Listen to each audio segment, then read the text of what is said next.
할렐루야, 주님의 이름으로 평안의 인사를 드립니다.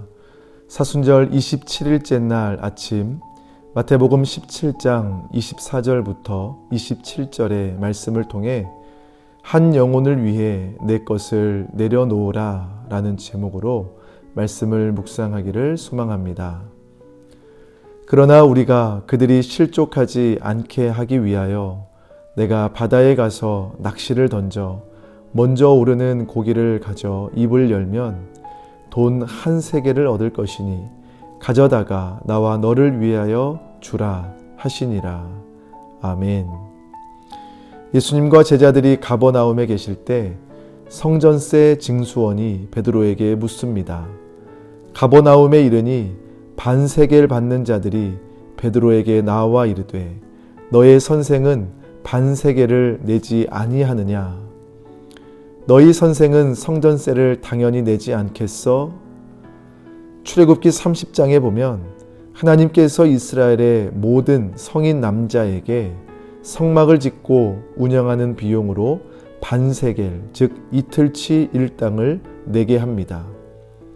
그런데 당시 유대교 분파마다 성전세에 대한 의견이 달랐습니다. 그 때문에 자기가 어디에 속했느냐에 따라서 내도 그만, 안 내도 그만이었던 것이 바로 성전세였습니다. 그래서 성전세 징수원들이 먼저 물어본 겁니다.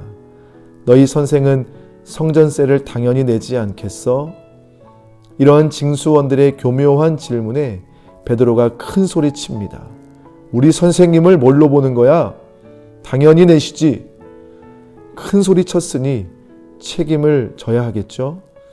베드로가 예수님께 보고하는데 이 모든 것을 들으신 예수님께서 베드로에게 갑자기 이러한 질문을 던지십니다. 시몬아, 세상의 왕들이 세금을 누구에게 받더냐? 자기 자녀냐? 남들이냐? 너무나 당연한 질문에 베드로는 당연히 남들에게서 받는다라고 대답합니다. 그 순간 예수님께서 힘주어 말씀하십니다. 그렇지. 자식들은 세금을 면제받지. 무슨 뜻입니까? 하나님의 아들인 예수님도 세금을 낼 필요가 없다는 뜻입니다. 그제야 베드로가 자신의 실수를 깨닫습니다. 일전에 가이사랴 빌립보에서 자기가 예수님을 하나님의 아들로 고백했던 것이 생각났기 때문입니다. 또 선생님께 혼나겠구나 싶은 마음에 베드로가 아무 말도 하지 못하는데 그 순간 예수님의 입에서 전혀 뜻밖의 말씀이 나옵니다. 그러나 바다에 가서 낚시를 던져 먼저 오르는 고기를 가져 입을 열면 돈 한 세겔을 얻을 것이니 가져다가 나와 너를 위하여 주라. 베드로야, 하지만 성전세를 내자. 낚시에서 처음 올라오는 고기의 입을 열면 그 안에 한 세겔이 있을 테니 그걸로 성전세를 주거라. 하나님의 아들이신 예수님, 그래서 성전세를 낼 이유가 없는 예수님께서 굳이 성전세를 내겠다고 합니다. 그것도 초월적인 기적까지 동원해서 말입니다. 안 낼 수 있는 방법도 많은데 예수님은 왜 굳이 성전세를 내겠다고 하셨을까요? 이유는 이것입니다. 그들이 실족하지 않게 하기 위하여, 즉 세금을 내니마니 그러한 문제로 인해 예수님과 불필요한 시비가 붙고 그로 인해 예수님이 미워져서 나중에 구원받는 일에 걸리면 안 된다는 말씀입니다.